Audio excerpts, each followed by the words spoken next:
নমস্কাৰ, আজি হৈছে ৭ আগষ্ট বৃহস্পতিবাৰ। এই মুহূৰ্তত সমগ্ৰ ৰাজ্যবাসীৰ বাবে ওলাই আহিছে বিগ ব্ৰেকিং নিউজ, ডাঙৰ খবৰ।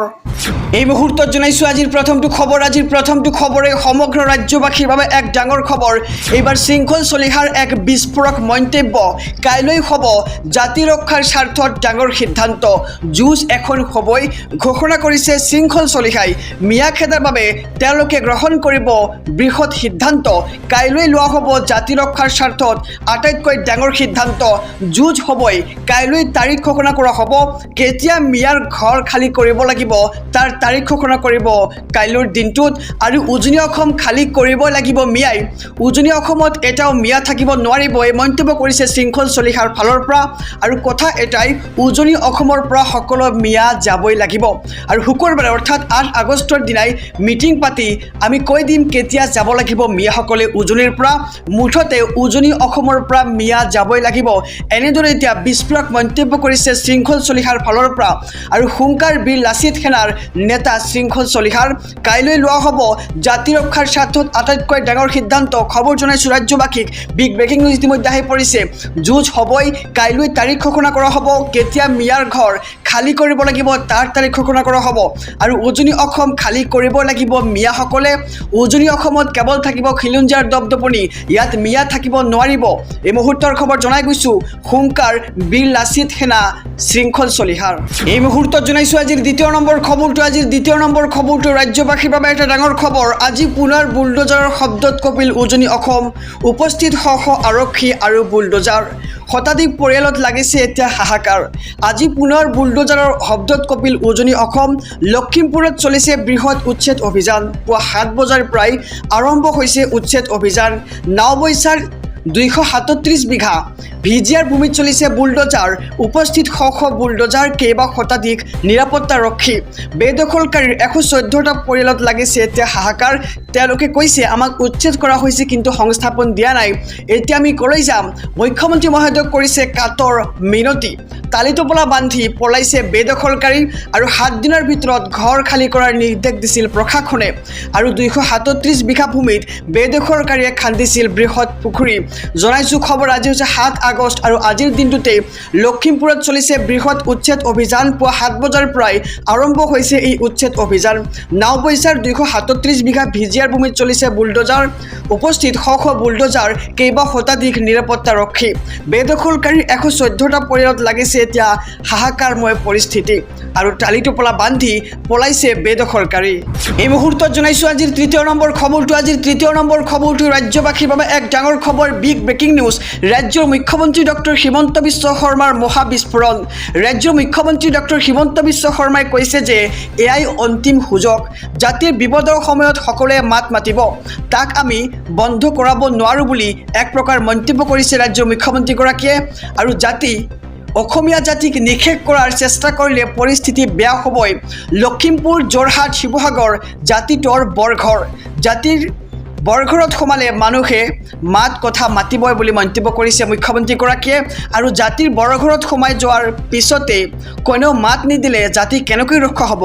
যিদৰে অসমত চলিছে এতিয়া মিয়া খেদা অভিযান, তাকলৈ কিন্তু মুখ্যমন্ত্ৰী ডক্টৰ হিমন্ত বিশ্ব শৰ্মাই দিছে প্ৰথমটো প্ৰতিক্ৰিয়া।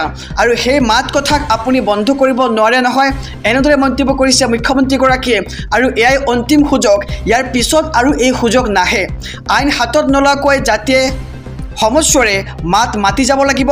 আৰু আইন হাতত নোলোৱাকৈ জাতিয়ে যিমান পাৰে আন্দোলন কৰক। জাতিয়ে প্ৰতিবাদ নকৰিলে আইন কেনেকৈ শুনিম। এই মুহূৰ্তৰ খবৰ জনাইছোঁ, ক্ষমা কৰিব, জাতিয়ে প্ৰতিবাদ নকৰিলে আইনে কেনেকৈ শুনিম বুলি এক প্ৰকাৰ মন্তব্য কৰিছে। আৰু প্ৰথমে ভাড়াঘৰত যায়, তাৰ পিছত নিষিদ্ধ মাংসৰ বেহা আৰম্ভ কৰে মিয়াসকলে, এনেদৰে এতিয়া মন্তব্য কৰিছে। আৰু ভাড়াঘৰৰ মালিকজনক মাতি আনি আপোনালোকে বুজাওক আৰু অসমীয়া জাতিক লৈ চক্ৰান্ত কৰা সকলৰ বিৰুদ্ধে USTMৰ দৰে ব্যৱস্থা হ'ব। আৰু মুখ্যমন্ত্ৰী ডক্টৰ হিমন্ত বিশ্ব শৰ্মাই কৰিছে এই ডাঙৰ মন্তব্য, কৈছে যে অসমীয়া জাতিক নিষেধ কৰাৰ চেষ্টা কৰিলে পৰিস্থিতি বেয়া হ'বই। লখিমপুৰ, যোৰহাট, শিৱসাগৰ জাতিটোৰ বৰঘৰ। আৰু এই জাতিৰ বৰঘৰত সোমালে মানুহে মাত কথা মাতিবই। আৰু জাতিৰ বৰঘৰত সোমাই যোৱাৰ পিছতেই কোনেও মাত নিদিলে জাতি কেনেকৈ ৰক্ষা হ'ব। মুখ্যমন্ত্ৰীয়ে কৈছে যে জাতি ৰক্ষা কৰিবৰ কাৰণে মাত মাতিব লাগিব এয়াই হৈছে মাত মতাৰ সঠিক সময় আহিছো পৰৱৰ্তী খবৰৰ মাজলৈ এইবাৰ আৰএছএছ প্ৰধান মোহন ভাগৱতৰ ডাঙৰ মন্তব্য সকলোৱে শান্তি সম্প্ৰীতি বজাই ৰাখিব লাগে আৰু শেষত সকলোৰে ৰাস্তা এটা দিশেৰেই যাব কোনো লোকৰ পথ সলনি কৰিবলৈ চেষ্টা নকৰিব সকলোৱে মিলাপ্ৰীতিৰে থাকিব লাগে শান্তি সম্প্ৰীতি বজাই ৰাখিব লাগে আৰএছএছ প্ৰধান মোহন ভাগৱতৰ এক ডাঙৰ মন্তব্য এই মুহূৰ্তত সামাজিক মাধ্যমত ভাইৰেল হৈ পৰিছে শেষত সকলোৰে ৰাস্তা এটা দিশেৰেই যাব আৰু কোনো লোকৰ পথ সলনি কৰিবলৈ চেষ্টা নকৰিব সকলোৱে মিলাপ্ৰীতিৰে থাকিব লাগে এনেদৰে এতিয়া মন্তব্য কৰা পৰিলক্ষিত হৈছে শান্তি সম্প্ৰীতি বজাই ৰাখিব লাগে আৰএছএছ প্ৰধান মোহন ভাগৱতৰ এই ডাঙৰ মন্তব্য শেষত সকলোৰে ৰাস্তা এটাই দিশেৰেই যাব কৈছে যে মৃত্যুৰ পিছত সকলোৰে ৰাস্তা এটা দিশেৰেই যাব সমগ্ৰ ৰাজ্যবাসীৰ বাবে এটা ডাঙৰ খবৰ বিগ ব্ৰেকিং নিউজ 5 কোটি টকাৰ মানহানি গোচৰৰ পাছতেই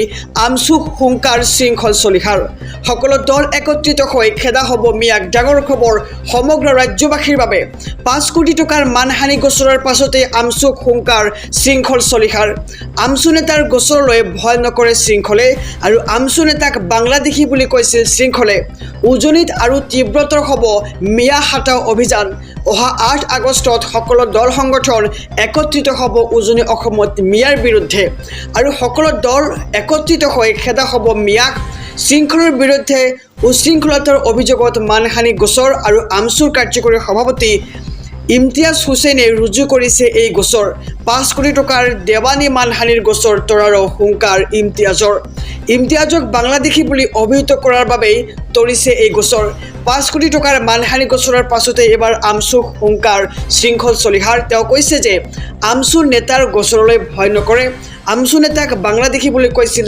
সমগ্ৰ ৰাজ্যবাসীৰ বাবে এটা ডাঙৰ খবৰ বিগ ব্ৰেকিং নিউজ এবাৰ মিয়াৰ বিৰুদ্ধে আন্দোলন বিচাৰিলে ৰাজ্যৰ মুখ্যমন্ত্ৰী ডক্টৰ হিমন্ত বিশ্ব শৰ্মাই যিমান পাৰে সিমান আন্দোলন কৰক অসমীয়া জাতিয়ে কোনোবাই যদি অসমীয়াৰ বৰঘৰত সোমায় ৰাইজে মাত মাতিবই আৰু জাতিক উদ্ধাৰ কৰিবলৈ মাত মাতিবই লাগিব আইন হাতত তুলি নলোৱাকৈ সকলোৱে মাত মাতিব লাগে এনেদৰে এতিয়া ডাঙৰ মন্তব্য কৰিছে ৰাজ্যৰ মুখ্যমন্ত্ৰী ডক্টৰ হিমন্ত বিশ্ব শৰ্মাই বাংলাদেশী মিয়াই প্ৰথমে ভাড়াঘৰত আশ্ৰয় লয় তাৰ পিছত লাহেকৈ গৰু নিধন কৰে আৰু মছজিদ বনায় অসমীয়া জাতিক নিষেধ কৰিব বিচাৰিলে পৰিস্থিতি বেয়া হ'বই আৰু মিয়া খেদা অভিযানৰ মাজতেই ৰাজ্যৰ মুখ্যমন্ত্ৰী ডক্টৰ হিমন্ত বিশ্ব শৰ্মাৰ বিস্ফোৰণ দেখিবলৈ পোৱা গৈছে এইবাৰ মিয়া আন্দোলন ক্ষমা কৰিব এইবাৰ মিয়াৰ বিৰুদ্ধে আন্দোলন বিচাৰিলে মুখ্যমন্ত্ৰীয়ে যিমান পাৰে সিমান আন্দোলন কৰক অসমীয়া জাতিয়ে কোনোবাই যদি অসমীয়াৰ বৰঘৰত সোমায় তেন্তে